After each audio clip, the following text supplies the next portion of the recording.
नमस्कार। शेतात घडलं भयंकर कृत्य। या कृत्याने 2 जणांचा जागीच मृत्यू झाल्याची खळबळजनक घटना सोलापूरमध्ये घडली आहे। घटना नेमकी काय आहे ते पुढे पाहण्याआधी चॅनलवरती तुम्ही नवीन असाल तर आपला आरजी मराठी न्यूज चॅनल जरूर सबस्क्राइब करून घ्या। सोलापुरातील बार्शी तालुक्यातील किसन पाटील आणि सौदागर पाटील हे दोघे काका पुतणे आहेत। या काका पुतण्यामध्ये शेतीच्या बांधावरून वाद सुरू होता। हा वाद 23 डिसेंबरला एकदम टोकाला गेला।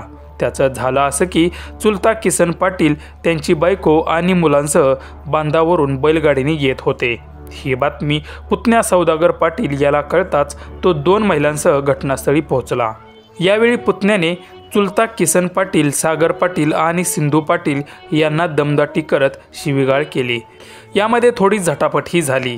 या झटापटीमध्ये आरोपी सौदागर पाटील याने चुलत भाऊ सागर पाटील आणि चुलती सिंधू पाटील यांचा चाकू खुपसून खून केला। या घटनेत चुलते किसन पाटील हे गंभीर जखमी झाले असून त्यांना रुग्णालयात उपचारासाठी दाखल करण्यात आलं आहे।